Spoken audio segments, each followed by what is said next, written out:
Selamat malam saudara, Anda menyaksikan Indonesia Bicara malam ini bersama saya Happy Kuritman. Saudara, Komisi 2 DPR RI telah mengesahkan revisi peraturan KPU atau PKPU nomor 10 tahun 2024 terkait pencalonan kepala daerah pada Pilkada 2024 yang telah menyesuaikan peraturan dengan 2 putusan Mahkamah Konstitusi. PKPU tersebut telah mengubah aturan soal ambang batas pencalonan kepala daerah serta syarat usia calon kepala daerah. Hari ini DPR juga kembali menggelar rapat dengan KPU dan Bawaslu membahas draft PKPU yang berisi rancangan aturan teknis terkait logistik kampanye pilkada dan dana kampanye.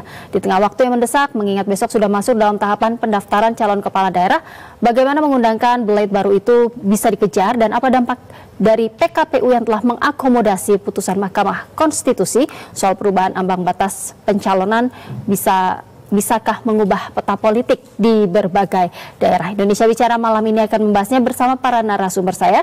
Sudah hadir secara daring Komisioner KPU RI Mas Idam Holik. Selamat malam Mas Idam. Selamat malam Mbak. Terima kasih Mas Idam sudah bergabung dengan Indonesia Bicara malam hari ini. Lalu ada analis politik Indonesia Public Institute Pak Karyono Wibowo. Selamat malam Pak Karyono. Selamat malam Mbak Evi, bahkan Garuda itu. Terima kasih Pak Karyono juga sudah hadir malam hari ini. Lalu ada Direktur Eksekutif Perludem Mbak Hoirunisa Nur Agustiati. Selamat malam Mbak Nisa. Selamat malam Mbak, selamat malam Bapak-Bapak. Baik, terima kasih Mbak Nisa juga sudah bergabung di Indonesia Bicara malam hari ini. Saya ingin langsung ke Mas Idam. Mas Idam, kemarin kalau tidak salah juga PKPU sudah akhirnya disepakati oleh DPR dan telah mengakomodir 2 putusan MK. Ini bisa diinformasikan kepada publik, Mas Idam, agar lebih jelas lagi soal PKPU yang disetujui oleh DPR pada kemarin Minggu dengan draft PKPU yang hari ini dibahas bersama dengan DPR, Mas Idam. Ya. Semalam KPU telah mengundangkan peraturan KPU nomor 10 tahun 2024 tentang perubahan PKPU nomor 8 tahun 2024 yang dimana dalam peraturan KPU nomor 10 tersebut KPU telah sepenuhnya menindaklanjuti putusan Mahkamah Konstitusi nomor 60/PU strip 22 Romawi /2024 yang tertuang di dalam pasal 11, pasal 13 ayat 1 huruf D dan pasal-pasal terkaitnya di dalam peraturan tersebut termasuk juga pasal 135. Selanjutnya tidak hanya itu, KPU juga menindaklanjuti pertimbangan hukum putusan Mahkamah Konstitusi nomor 70/PU strip 22 Romawi /2024 tentang penentuan atau penghitungan batas usia syarat minimal calon, ya, usia minimal calon yang bisa didaftarkan dalam pendaftaran calon di pilkada ini yang dihitung sejak tanggal penetapan, yang dimana tanggal penetapan pasangan calon itu akan dilakukan pada tanggal 22 September 2024. Hal tersebut tertuang di dalam pasal 15, ya. Jadi dengan demikian putusan Mahkamah Konstitusi telah kami undangkan dalam peraturan KPU nomor 10 tahun 2024 dan kemarin memang agak kami harus menunggu rapat konsultasi terlebih dahulu karena memang KPU diwajibkan konsultasi terlebih dahulu dengan pembentuk undang-undang. Hal tersebut sesuai dengan amar putusan Mahkamah Konstitusi nomor 92/PU strip 14 Romawi /2016. Jadi Mas Idam, untuk perubahan PKPU untuk Pilkada 2024 ini apakah sudah resmi diundangkan atau diterbitkan atau masih menunggu proses berikutnya? Sudah, semalam sudah kami undangkan dengan nomor 10 tahun 2024 dan tadi siang kami rapat konsultasi dengan pembentuk undang-undang, dalam hal ini DPR, khususnya Komisi 2 DPR RI bersama pemerintah dan penyelenggara pemilu atau Bawaslu dan DKPP untuk membahas peraturan KPU tentang surat suara dan dukungan logistik lainnya serta PKPU tentang kampanye dan dana kampanye. Rapat konsultasi tadi siang alhamdulillah berjalan lancar, artinya dalam waktu dekat KPU juga akan menerbitkan 3 PKPU lainnya. Itu 3 PKPU lainnya adalah yang dibahas tadi hari ini bersama dengan DPR. Tapi balik lagi ke soal PKPU nomor 10 yang sudah disahkan oleh DPR, ini artinya sudah bisa diadopsi oleh KPU daerah, tetapi ini kan waktunya sangat mepet. Besok sudah masuk ke tahap pendaftaran calon kepala daerah. Bagaimana kemudian mensosialisasikan PKPU nomor 10 tahun 2024 di waktu yang singkat ini, Mas Idam?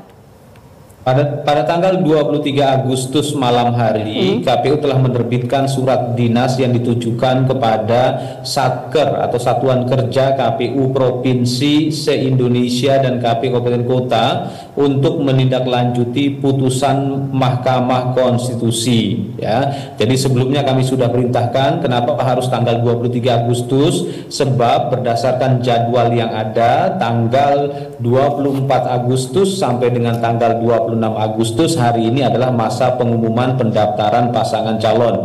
Dengan demikian, materi pengumuman pendaftaran pasangan calon sudah sesuai dengan putusan Mahkamah Konstitusi, mulai dari ambang batas partai politik atau gabungan partai politik untuk mendaftarkan bakal pasangan calon, termasuk juga penentuan batas usia. Sudah sesuai dengan putusan Mahkamah Konstitusi.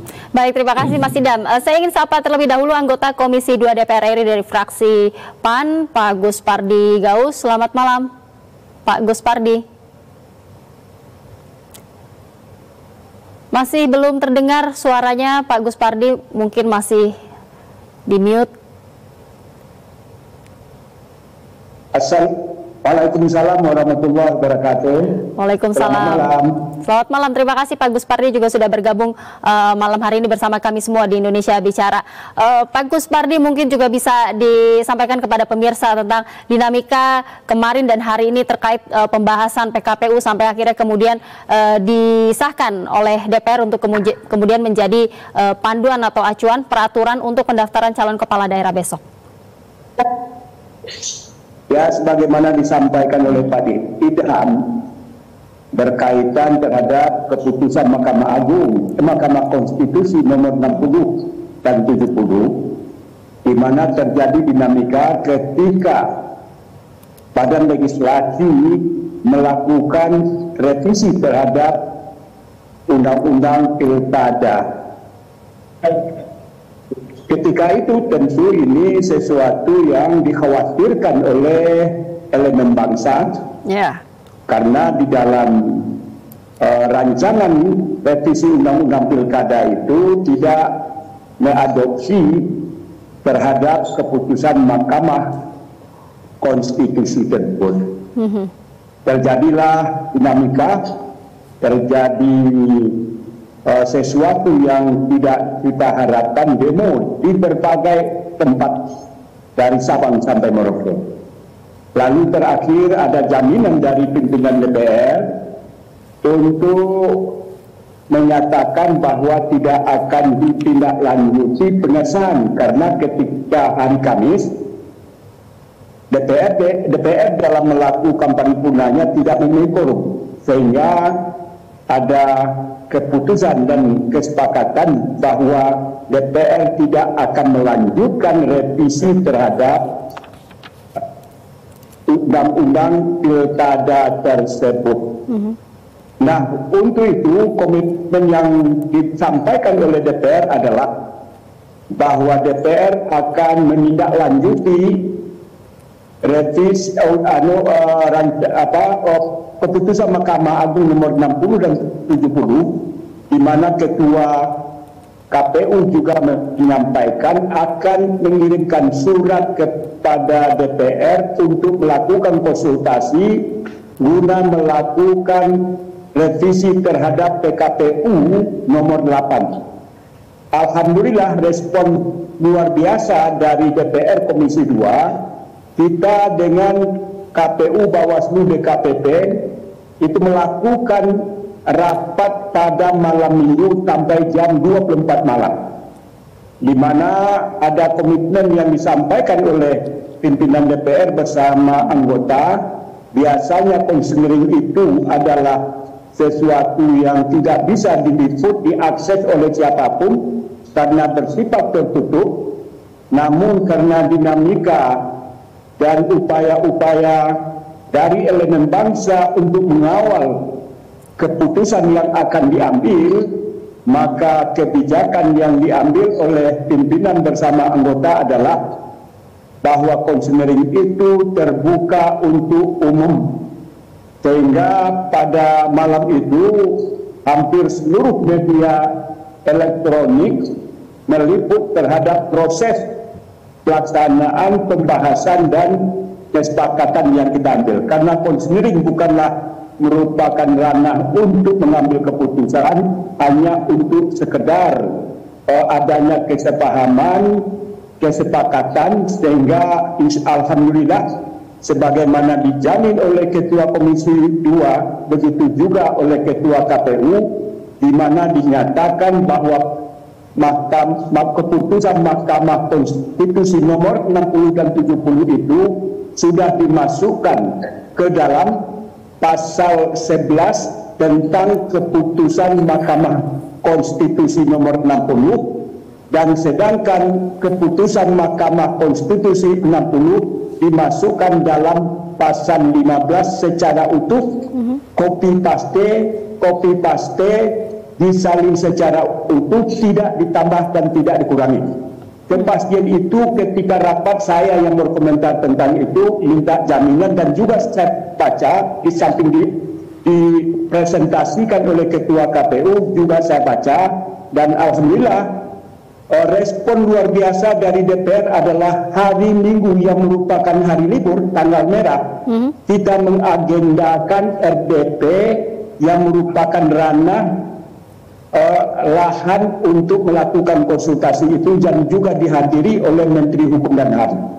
Dan Menteri Hukum dan HAM pada hari Minggu itu menyatakan dalam rangka percepatan terhadap pengesahan dari pihak pemerintah, dan di WA grup kami di Balik, di mana Pak Supratman hari ini adalah Menteri Hukum dan HAM, yang beliau itu dulu adalah Ketua Balik.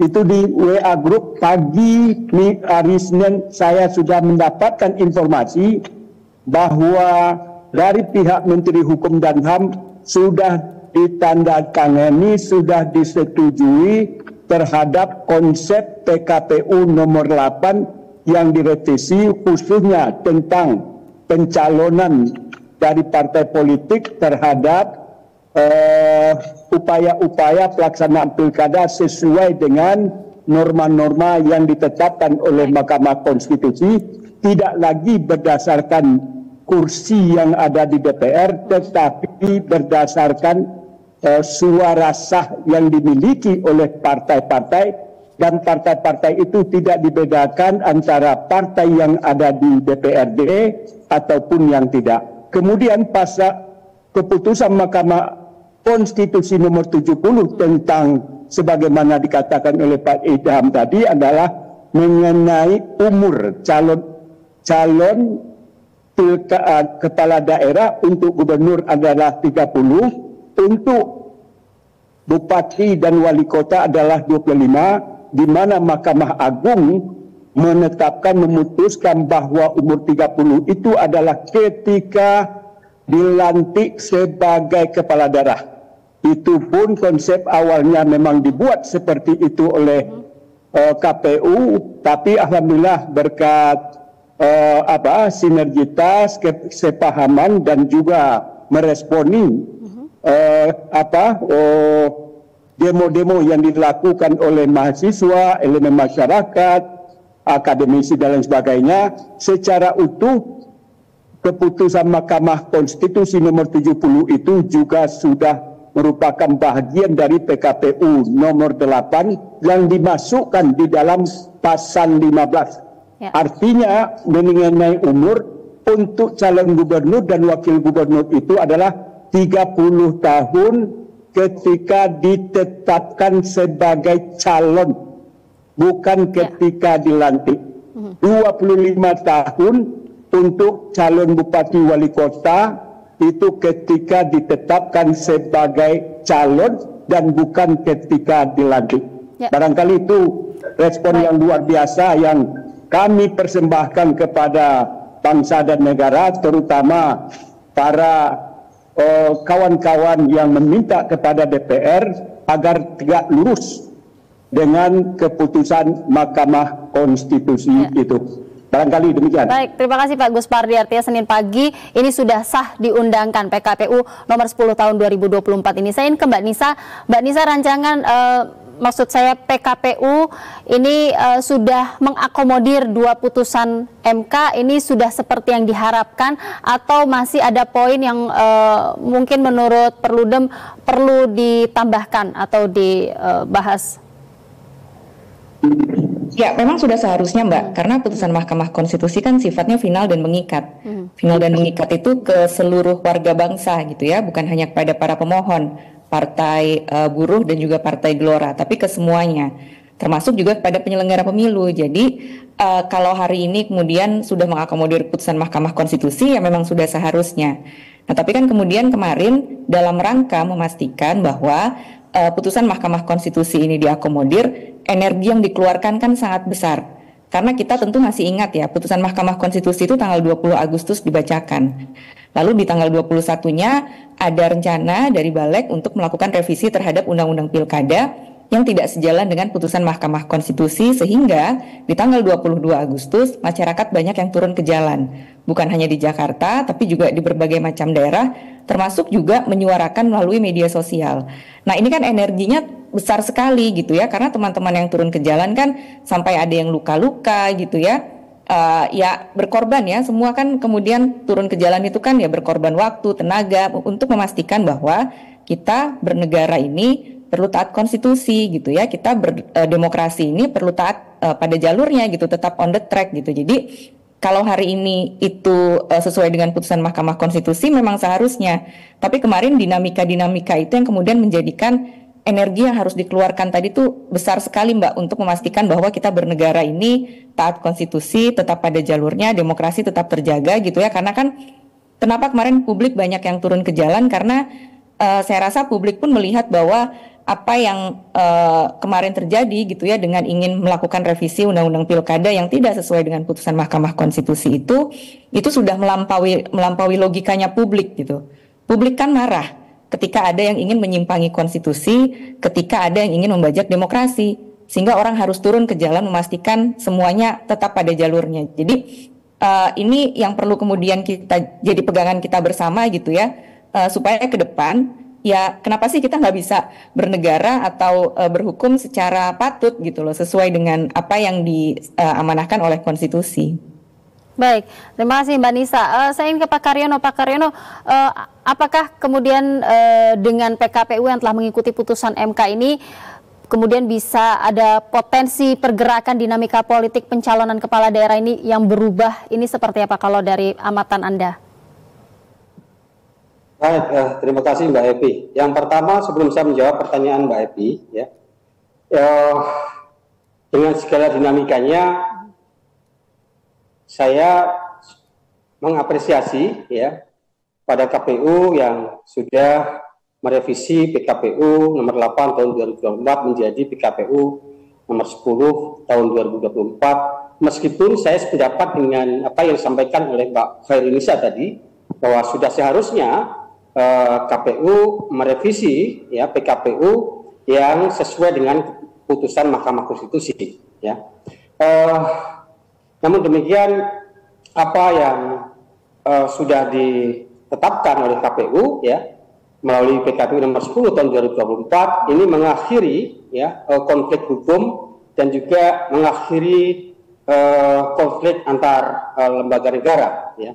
Ya meskipun memang kita punya catatan ya yang peristiwa beberapa waktu yang lalu di mana di DPR sana ya, di teman-temannya Pak Gus Pardi mencoba untuk mengangkat ya putusan konstitusi dengan melakukan revisi Undang-Undang Pilkada ya, meskipun kemudian DPR membatalkan pembahasan revisi Undang-Undang Pilkada, tetapi itu karena mungkin terpaksa karena menimbulkan kemarahan publik secara kolektif ya yang diekspresikan melalui demonstrasi di berbagai daerah ya. Nah, akhirnya DPR membatalkan itu. Tetapi ya kita apa yang dilakukan oleh teman-teman di DPR sana ya itu masih membuat kita ragu ya terhadap komitmen teman-teman di DPR sana, terutama yang terlibat dalam balik yang membahas revisi undang-undang pilkada kemarin, bahwa demokrasi masih terancam ya. Nah, paling tidak ada mens rea gitu ya, ada niat untuk mencederai demokrasi ya, ada niat untuk mengangkangi putusan Mahkamah Konstitusi yang sifatnya final and binding gitu ya, putusannya final dan mengikat. Tetapi di sana ada pihak-pihak yang sengaja ya untuk mencoba untuk merekayasa ya dengan berbagai cara gitu ya, dengan cara merevisi undang-undang pilkada. Nah, oleh karena itu kami berharap ya seluruh partai politik ya yang ada di DPR sana itu konsisten ya. Bagi partai yang diuntungkan dengan putusan Mahkamah Konstitusi juga harus konsisten ya. Jangan lagi kemudian nanti itu hanya berlaku pada pilkada serentak 2024 ya. Ya, jangan sampai kemudian nanti setelah mereka berkuasa gitu ya, bagi partai yang diuntungkan misalnya ya, itu kemudian mencoba lagi untuk merubah atau merevisi undang-undang pilkada ya, dengan mengembalikan ambang batas ya seperti undang-undang sebelumnya gitu. Nah, itu catatan bagi kita ya, bagi teman-teman di DPR sana, bagi partai politik ya, agar konsisten terhadap putusan Mahkamah Konstitusi. Nah, terkait dengan yang ditanyakan oleh Mbak Happy tadi ya, kira-kira bagaimana ini pergerakan atau dinamika pilkada pasca putusan Mahkamah Konstitusi yang kemudian sudah diundangkan oleh KPU ya dengan PKPU nomor 10 tahun 2024 ya, tentu saja ini ya yang diuntungkan sebenarnya bukan hanya partai-partai seperti PDIP dan lain-lain gitu ya, tetapi ini adalah kemenangan bagi demokrasi ya, kemenangan bagi rakyat gitu ya. Nah, tentu dengan diterbitkan PKPU nomor 10 tahun 2024 ya, ini mungkin saja bisa merubah formasi koalisi yang ada gitu ya. Nah, seperti kita tahu bahwa sebelum terbit ya putusan Mahkamah Konstitusi itu ada gejala politik yang membahayakan bagi demokrasi kita ya, yaitu adanya upaya elit politik tertentu ya, pihak-pihak tertentu yang sengaja memborong partai politik ya, yang sengaja itu untuk menghambat atau untuk menghalang-halangi figur lain atau partai lain agar tidak bisa mengusung pasangan calon ya. Itu terjadi di beberapa provinsi ya, ada di Banten, kemudian daerah khusus Jakarta, kemudian juga ada di Sumatera Utara dan di beberapa daerah yang lain. Nah, bayangkan kalau tidak ada putusan Mahkamah Konstitusi, maka gejala atau fenomena memborong partai politik ini akan menjadi presiden gitu ya. Ini akan menjadi role model ya, dan akan diamplifikasi oleh beberapa pilkada di daerah lain, dan mungkin juga ya ini akan di copy paste pada pilkada-pilkada yang akan datang gitu, ya. Nah, memang betul bahwa pasangan calon tunggal ya kemudian melawan kotak kosong itu diatur di dalam undang-undang pilkada, tetapi spiritnya ya, spirit dari Pak Kusparti dan kawan-kawan di DPR pada saat menyusun undang-undang itu ya, itu untuk mengantisipasi dari 37 provinsi kemudian 500 sekian kabupaten kota ya, kemungkinan akan hanya ada satu pasangan calon. Oleh karena itu perlu ada kompetisi meskipun tidak melawan pasangan lain, yaitu melawan kota kosong. Koridornya masih dalam konteks demokrasi gitu. Nah, yang melanggar dan mencederai demokrasi itu adalah adanya upaya yang secara sengaja memborong partai politik ya untuk menghambat pihak tertentu ya agar tidak bisa maju. Ini berbahaya, makanya putusan Mahkamah Konstitusi itu bagian dari upaya menyelamatkan demokrasi kita.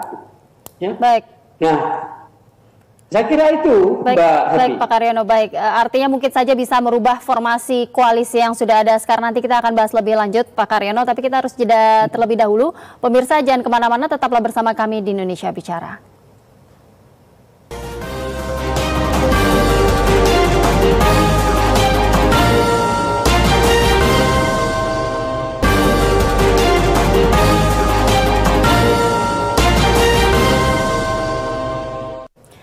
Terima kasih pemirsa, Anda masih bersama kami di Indonesia Bicara. PKPU nomor 10 tahun 2024 sudah resmi diundangkan.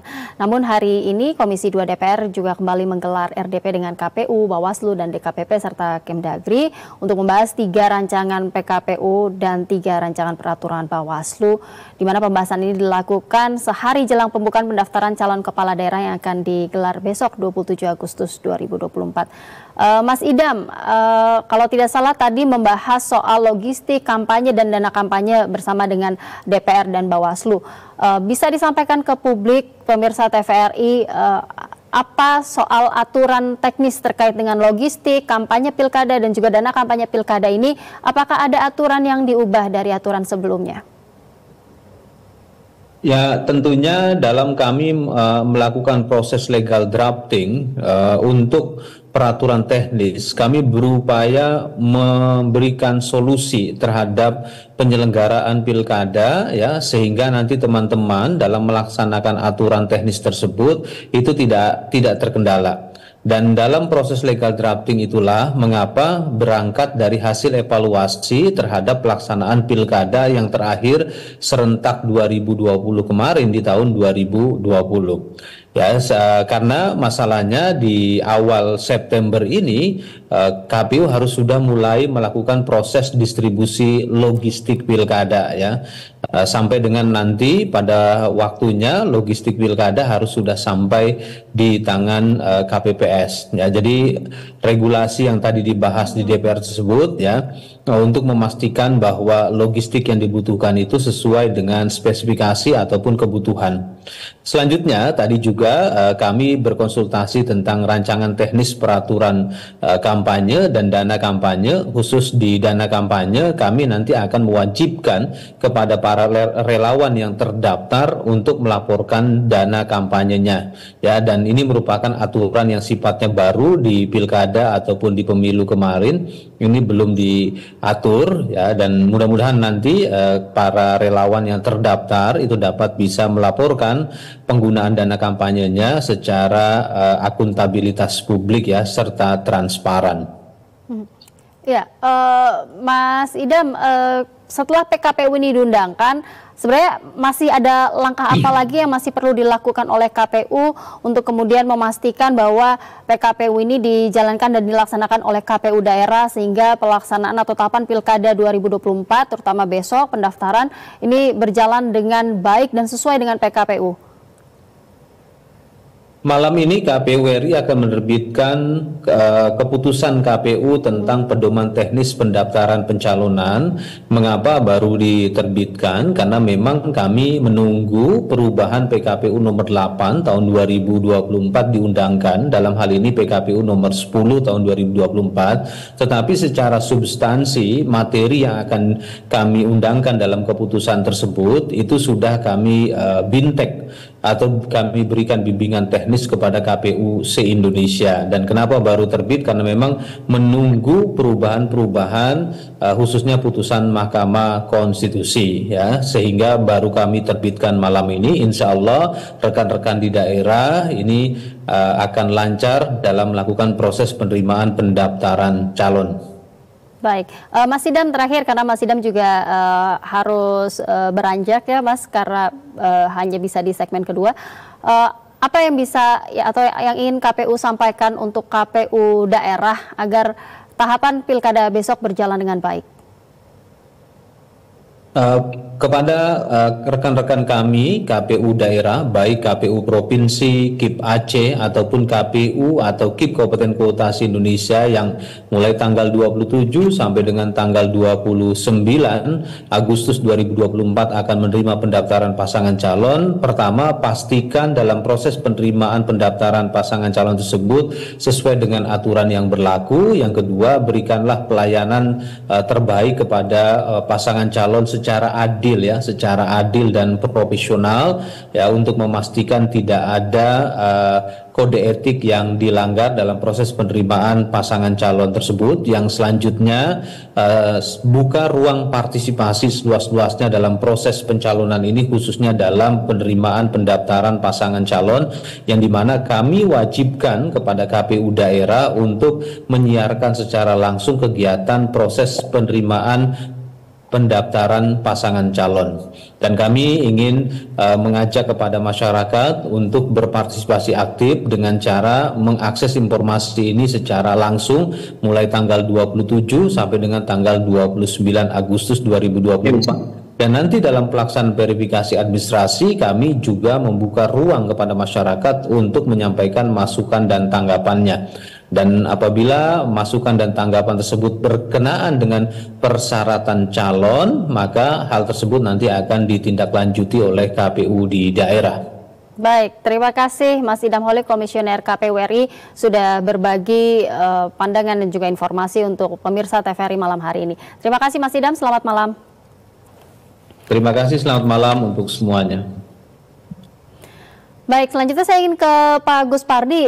Pak Gus Pardi, tadi ada yang disampaikan juga soal langkah-langkah yang kemudian sebenarnya ini kan putusan MK memang sejak awal diputuskan sudah harus kemudian diterapkan, ditegakkan begitu. Kenapa kemudian dalam prosesnya pada akhirnya DPR menyetujui PKPU yang kemudian juga mengakomodir putusan MK itu sampai harus terjadi peristiwa kemarin begitu tentang revisi Undang-Undang Pilkada yang kemudian akhirnya mengeluarkan energi yang begitu besar untuk rakyat Indonesia. Pertanyaannya Gus, sebenarnya dalam proses menyetujui PKPU yang mengakomodir putusan MK ini, apakah DPR melihat memang seharusnya mengikuti putusan MK atau karena berusaha untuk menjaga kondusivitas di tengah banyaknya gerakan massa yang menentang rencana pengesahan RUU Pilkada kemarin? Yang perlu diketahui adalah bahwa DPR itu punya banyak alat kelengkapan. Saya ini ditugaskan di Komisi 2 yang merupakan mitra daripada penyelenggara pemilu, yaitu KPU dan Bawaslu. Di samping itu saya juga adalah anggota Balik. Tetapi ketika pelaksanaan pembahasan daripada revisi rancangan undang-undang pilkada, saya di BKO. Artinya saya tidak diikut sertakan dalam pembahasan revisi undang-undang pilkada itu. Jadi ada dua ranah yang berbeda. Artinya secara moral saya tidak memahami, tidak mengetahui proses daripada apa yang dilakukan oleh badan legislasi itu untuk membahas rancangan revisi undang-undang pilkada itu. Nah, sebagai anggota Komisi 2, dan itu sudah diungkapkan oleh Ketua Komisi 2, bahwa memang betul KPU mengajukan revisi terhadap PKPU nomor 8 untuk mensahkan PKPU yang direvisi itu menurut undang-undang adalah bahwa KPU harus mengkonsultasikannya ke DPR, dalam hal ini Komisi 2 sebagai mitra. Nah, disinilah ranah saya sebagai anggota Komisi 2. Kami Komisi 2, baik pimpinan beserta anggota, dalam memahami gejolak adanya demo dari berbagai elemen yang terjadi di berbagai provinsi dari Sabang sampai Merauke, itu adalah sesuatu yang kami amati. Kenapa para elemen bangsa melakukan demo? Ternyata demo itu dilakukan karena ada indikasi bahwa revisi terhadap pilkada itu tidak mengakomodir keputusan Mahkamah Konstitusi nomor 60 dan 70 itu. Jadi sekarang di Komisi 2 itu gayung bersambut. Apa yang diharapkan oleh elemen bangsa dengan melakukan demo itu adalah bahagian juga menjadi perhatian kami bahwa masyarakat bangsa Indonesia menghendaki kepada DPR agar Mahkamah Konstitusi yang sudah memutuskan persoalan yang berkaitan terhadap threshold dan masalah umur calon gubernur, bupati, wali kota itu harus tegak lurus dengan keputusan Mahkamah Konstitusi. Jadi artinya secara moral tentu Komisi 2 adalah lembaga yang mengembalikan marwah DPR karena disorot oleh berbagai hal dan mengembalikan juga kepercayaan masyarakat pada DPR karena sebagaimana saya katakan tadi bahwa Komisi 2 bersama KPU dalam rangka membahas perubahan terhadap PKPU yang nomor 8 tadi sudah dikatakan menjadi PKPU nomor 10 sudah tegak lurus dengan keputusan Mahkamah Konstitusi. Artinya yang saya sampaikan tadi adalah tidak ada satupun yang sumbing. Kenapa? Semua keputusan Mahkamah Konstitusi nomor 60 itu langsung dimasukkan, diadopsi sepenuhnya.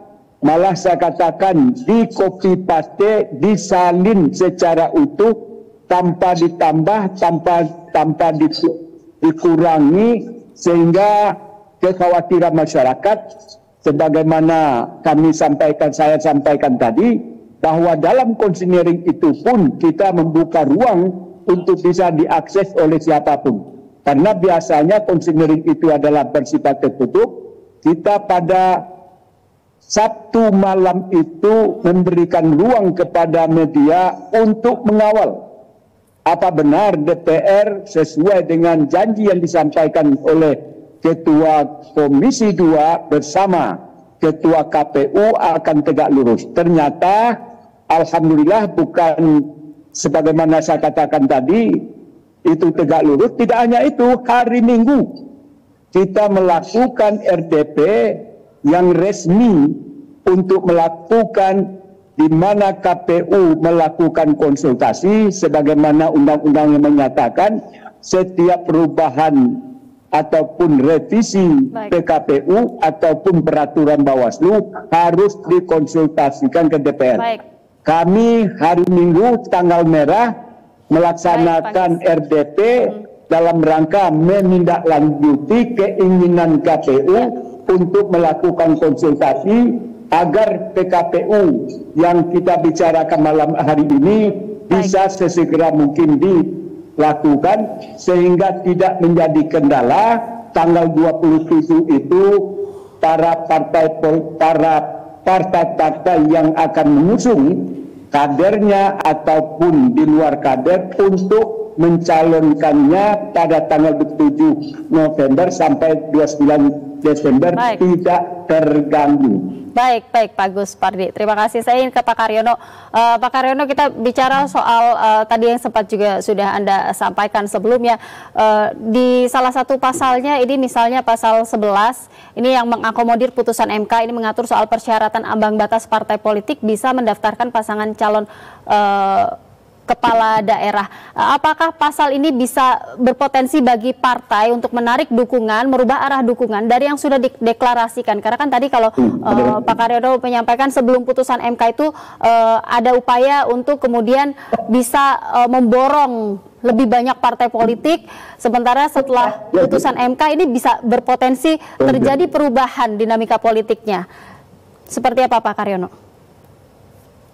Ya, dengan putusan MK, ya, kemudian sudah diadopsi di PKPU nomor 10 tahun 2024, ya, ini memporak-porandakan strategi KIM Plus, ya, yang sebelumnya menggunakan strategi pemenangan, ya,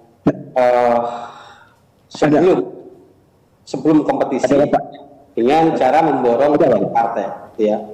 Nah, dengan adanya putusan Mahkamah dengan ambang batas threshold untuk sebagai syarat pendukungan pasangan calon, maka ini, ya, kalau pendaftaran 27 sampai itu nyaris frustasi, ya. Baik. Tidak bisa mengusung pasangan calon. Pak Gus Pardi, mohon izin sebentar Pak Karyono. Pak Gus Pardi. Itu sekaligus bisa merubah peta, ya, merubah peta koalisi, ya. Nah, kemungkinan, ya, koalisi yang sudah dibangun sebelumnya itu bisa berubah formasinya dengan adanya putusan Mahkamah Konstitusi.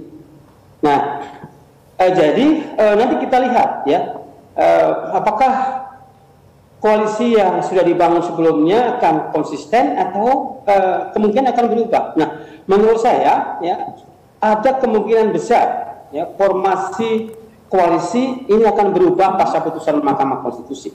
Ya. Baik. Nah, jadi putusan Mahkamah Konstitusi itu memang memporak-porandakan, ya, strategi yang sudah dibangun sebelumnya, ya.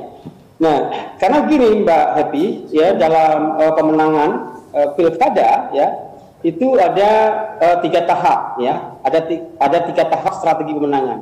Tahap yang pertama adalah tahap sebelum pendaftaran pasangan calon, ya, itu sudah terjadi terjadi dinamika politik, ya, sebagai bagian dari strategi pemenangan, ya, seperti yang kita saksikan bersama, gitu, ya. Nah, tahap itu biasanya ditandai dengan mengotak-atik aturan, ya, supaya si A bisa lolos, gitu kan, si B tidak bisa lolos, tidak bisa mengusung pasangan calon, gitu, ya. Nah, itu ada tahap pemenangan sebelum pendaftaran pasangan calon, ya. Nah, kemudian, ya, tahap kontestasi, ya.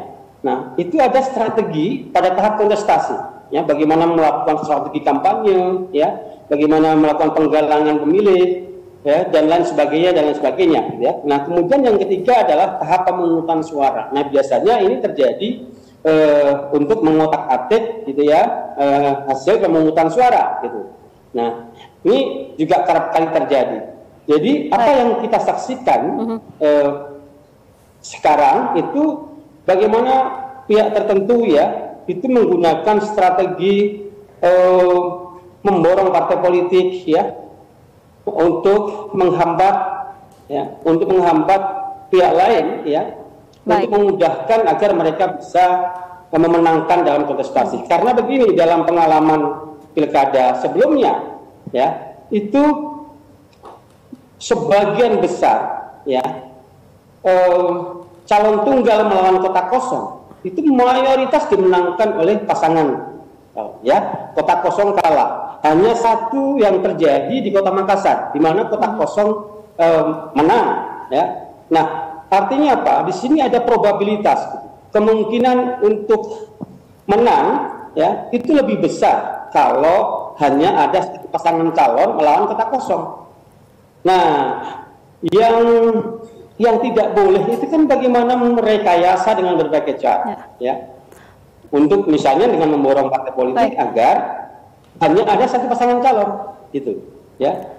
Nah, dengan putusan MK yang sudah diterbitkan PKPU baru, ya, nomor 10 tahun 2024, ya, ini tentu saja akan membuka peluang bagi partai-partai yang awalnya nyaris frustasi tidak bisa mengusung pasangan calon, ya, dan sekaligus, ya, ini bisa mengubah peta koalisi yang sudah terbangun. Baik Pak Karyono, misalnya untuk Pilkada Jakarta, karena kita tahu hampir semua partai-partai yang tergabung di dalam Kim Plus ini sebenarnya bisa mengusung calon sendiri kecuali Partai Demokrat dan P3. Nah, artinya untuk Pilkada Jakarta ini sangat mungkin sekali koalisi Kim Plus terpecah usai PKPU ini disahkan.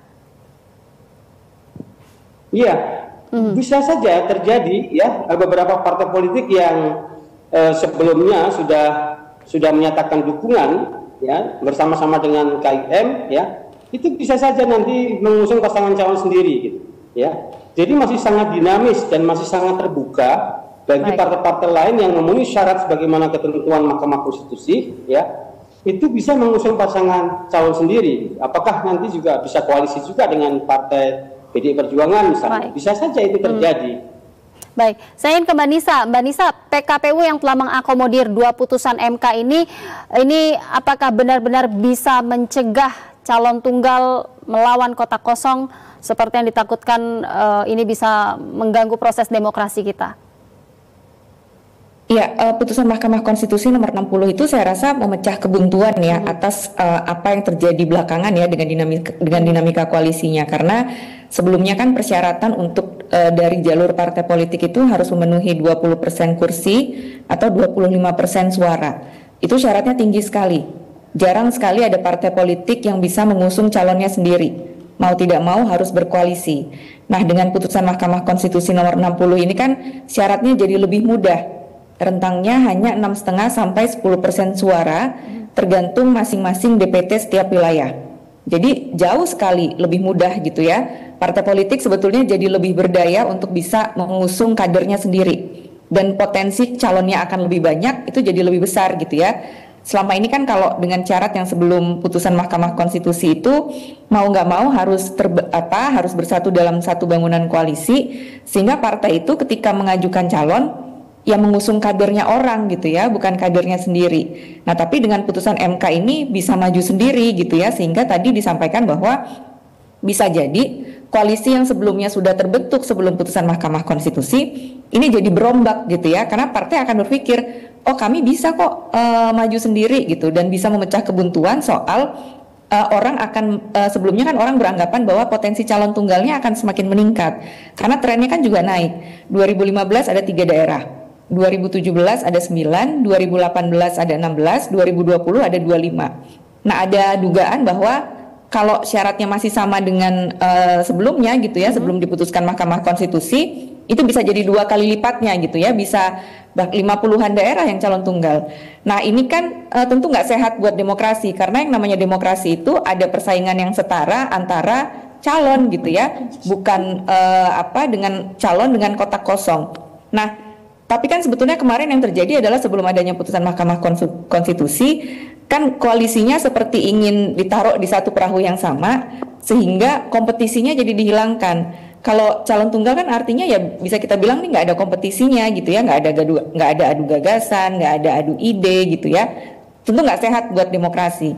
Tentu dan masyarakat kan jadi nggak punya banyak pilihan. Jadi kalau selama ini misalnya dikhawatirkan, oh nanti calonnya jadi banyak nih di kepala daerah, ya kan nggak apa-apa juga calonnya banyak, kita lebih banyak punya alternatif gitu ya, calonnya lebih bervariatif, dan yang terpenting adalah partai itu bisa mengusung kadernya sendiri, orang-orang yang sudah dididik lama gitu ya, sudah di kader lama. Dengan pilkada ini kan sebetulnya momentum bagi partai untuk bisa mengajukan calonnya sendiri dengan proses kaderisasi yang selama ini sudah berjalan. Baik, terima kasih Mbak Nisa. Kita akan jeda sesaat pemirsa, kita akan kembali lanjutkan dialog ini usai jeda berikut ini. Jangan kemana-mana.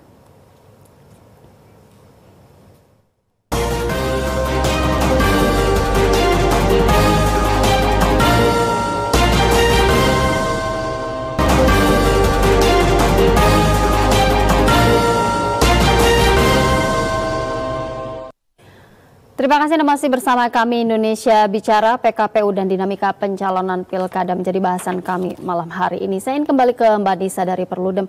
Mbak Nisa, bagaimana kemudian Perludem akan mengawal pelaksanaan pilkada 2024 ini? Ya, tentu proses ini tetap harus dikawal ya, karena bukan hanya nanti hari H gitu ya masyarakat memantau jalannya proses pungut hitungnya, tapi di seluruh tahapan penyelenggaraan pilkada ini. Nah, ini kan kesadaran masyarakat saya rasa hari ini sudah terbangun ya, dengan kemarin misalnya memastikan tahapan pencalonannya taat pada konstitusi. Nah, menurut saya tidak cukup berhenti di situ gitu ya, karena kan nanti ke depan akan ada tahapan-tahapan yang lain, kampanye, dana kampanye gitu ya, ini juga tahapan yang krusial.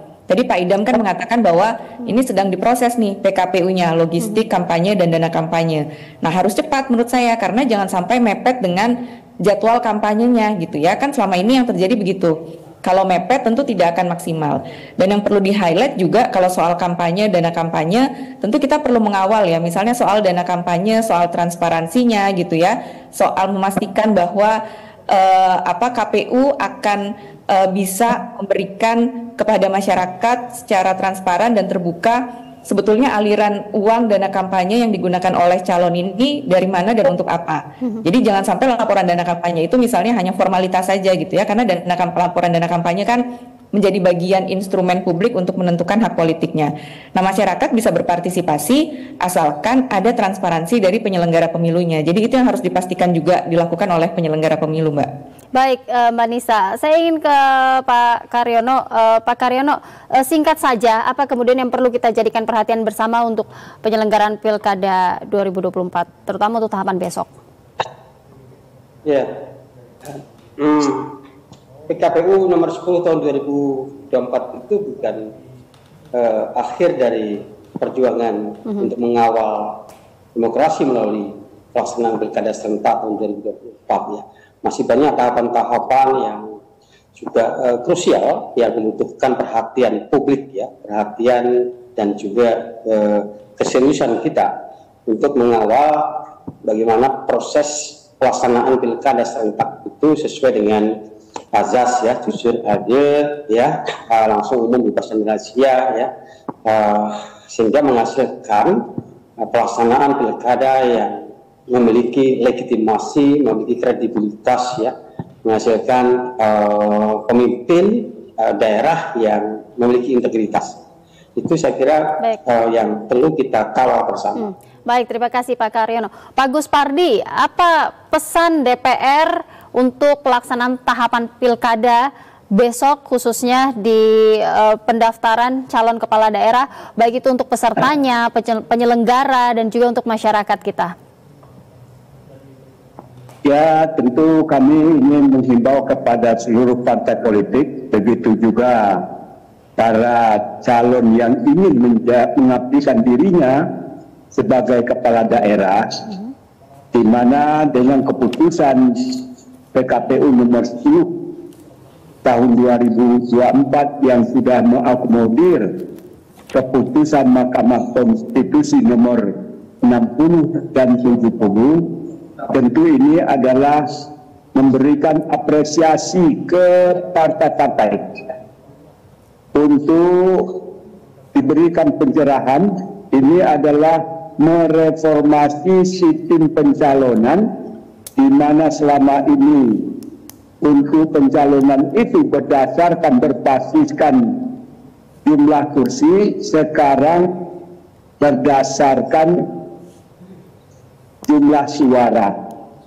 Arti dan yang kedua adalah dengan adanya keputusan PKPU nomor 10 tahun 2024 sebagai acuan bagi partai politik untuk mengajukan kandidatnya sebagai kepala daerah, juga tidak ke PKPU nomor 10 itu juga tidak membedakan partai itu apakah ada di DPRD kabupaten kota provinsi ataupun tidak. Artinya PKPU itu memberikan keleluasaan dan tanpa membedakan partai itu apakah ada di DPRD kabupaten kota dan provinsi ataupun tidak. Ini yang penting. Oleh karena itu dia adalah berbasiskan jumlah suara yang sah. Oleh karena itu tentu masyarakat mendapatkan sesuatu yang luar biasa untuk melakukan pilihan. Tentu yang pertama kita harapkan bagaimana partai-partai ini punya komitmen, punya keberanian, punya aset kader-kadernya untuk dicalonkan. Mudah-mudahan tidak ada satupun yang merasa dibelenggu lagi karena thresholdnya itu terlalu tinggi. Jadi tidak ada alasan lagi bagi partai politik untuk tidak mencalonkan kadernya ataupun orang yang di luar kader dan ini juga menguntungkan bagi masyarakat untuk memilih, memilah dan menentukan siapa yang akan memimpin wilayahnya itu. Oleh karena itu tentu kita harapkan dengan banyaknya pilihan ini tentu sangat variatif, sangat bisa kita bedakan, dan juga kita harapkan harus ada jejak digital, harus diketahui track record, jangan asal mencoblos, jangan karena money politik, tetapi betul-betul yang akan kita pilih adalah orang yang akan merubah daerahnya itu sesuai dengan harapan dan keinginan masyarakatnya tersebut. Baik, Pak Guspardi, terima kasih. Tentunya harus menjadi pemilih yang cerdas untuk masyarakat kita ya. Baik, terima kasih Pak Guspardi Gaus, anggota Komisi 2 DPR RI dari fraksi PAN. Kemudian juga terima kasih Mbak Khoirunisa Nur Agustiati, Direktur Eksekutif Perludem. Dan terima kasih Pak Karyono Wibowo, Analis Politik Indonesian Public Institute. Serta sebelumnya juga terima kasih Komisioner KPU RI Mas Idam Holik. Terima kasih Bapak-Bapak dan Ibu sudah berbagi pandangan malam hari ini dan juga memberikan penjelasan yang sangat signifikan untuk publik pemirsa TVRI. Selamat malam. Dan pemirsa, demikianlah Indonesia Bicara malam hari ini mewakili seluruh kerabat kerja yang bertugas. Saya Happy Guritman mewakili seluruh kerabat kerja yang bertugas mengucapkan terima kasih atas perhatian Anda. Selamat malam dan sampai jumpa.